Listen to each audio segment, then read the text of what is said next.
For more than 100 years, we thought we knew the secret to chess mastery. It was all about study, memorization, and pattern recognition. But what if the very thing that makes a master great is also their biggest blind spot? What if there was a game designed not just to test that expertise, but to completely shatter it, and then build something new and much stronger in its place? To really get that, we have to start by looking inside the mind of a chess master. So back in the 70s, researchers like William Chase and Herbert Simon, building on earlier work by Adrien de Groot, they totally changed how we think about expertise. They figured out that a grandmaster's real skill isn't some superhuman ability to calculate millions of moves. Nope. It's about instantly recognizing tens of thousands of strategic patterns, or chunks, that they've stored away in their long-term memory. It's like having this massive, searchable library in your head. And this ability, to just pull from this huge library of learned knowledge, well, psychologists have a name for that. It's called crystallized intelligence. In classic chess, this is the engine. It's the powerhouse behind high-level play. It's all that accumulated wisdom that lets a master just glance at a board and know that's the right move. Okay, but here's where things get really interesting. What happens when that incredible library of knowledge, that deep well of experience, actually starts to hold you back? When the very patterns you've mastered become blinders, stopping you from seeing a better, simpler solution that's hiding in plain sight. And this isn't just some vague theory. Research, like the work from Miram Bialik, has shown that expert chess players can fall victim to something called the Einstellungs effect. Think of it like this. A master sees a position, and their brain immediately pulls up a complex, beautiful 8-move winning sequence they've seen before. But in doing so, they completely miss a simple, brutally effective checkmate in 2. Their own expertise has become an invisible cage. So the real question is, how do you forge a key to unlock it? That right there is the grandmaster's secret, or maybe their secret vulnerability. And to escape that cage of expertise, you can't just learn a new opening or a new strategy, you have to learn an entirely new game.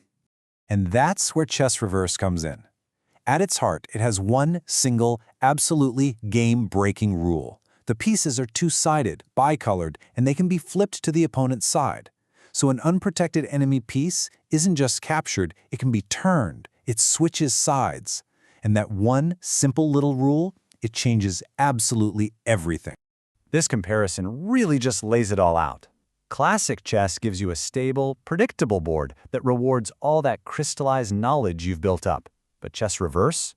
With those constant flips, it creates an unstable, emergent battlefield. It actively punishes you for relying on old patterns and instead demands dynamic reconfiguration. It forces you to use a totally different kind of intelligence. So the pieces can flip. That one change is enough to shatter decades of ingrained patterns. But Chess Reversers doesn't just, throw you into the deep end and hope you can swim. It's actually designed to systematically break down your cognitive limits one layer at a time. See, the whole game is designed as this gradient of complexity.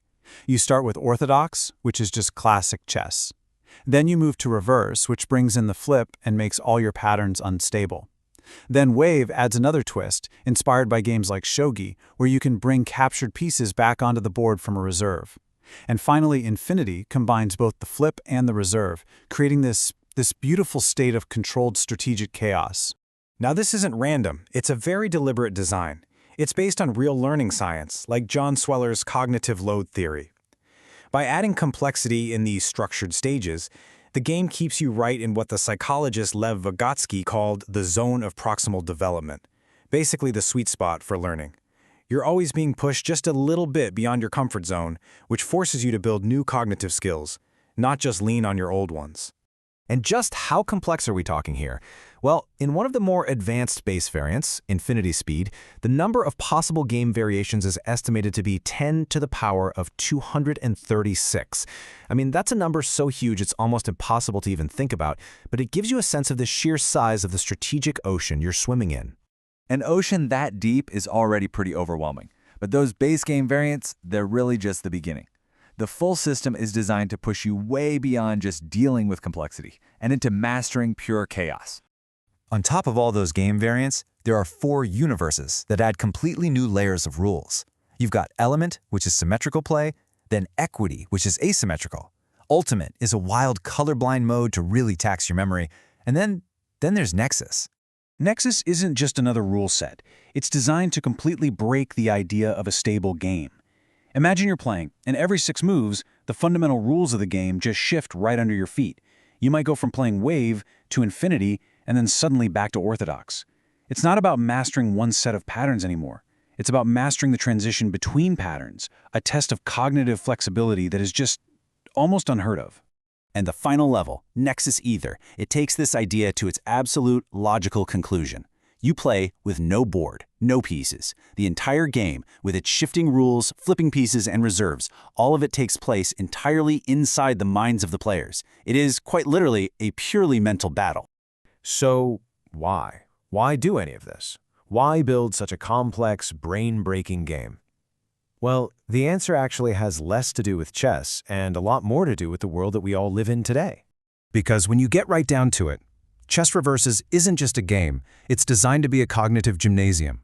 It's a training ground for the exact mental muscles we need to navigate a world that is itself complex, uncertain, and constantly changing.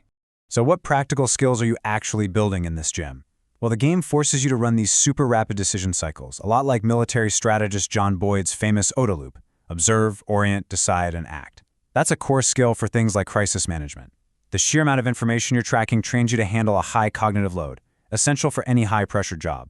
And by constantly destroying your reliance on old patterns, it directly trains creative problem-solving, which is the engine of all innovation. And all of this brings us back to one core concept: fluid intelligence. This is your ability to reason and solve brand new problems without relying on your stored knowledge. So while classic chess is great for building your library of facts, your crystallized intelligence, Chess Reverses is designed from the ground up to be a serious workout for your fluid intelligence. That's the adaptive engine of your mind, the part that's constantly updating its model of the world to handle surprise. So what do you call a system that's literally designed to model uncertainty and train the human brain to adapt to it? When you put all the pieces together, it leads to one very provocative final thought. Think about it. Is this game, which forces the human brain to adapt, rewire, and update its own internal models in real time, is it the first true analog AI? A system not built from silicon and code, but from strategy and human cognition, designed to upgrade our own mental software for the incredible challenges that lie ahead. What do you think?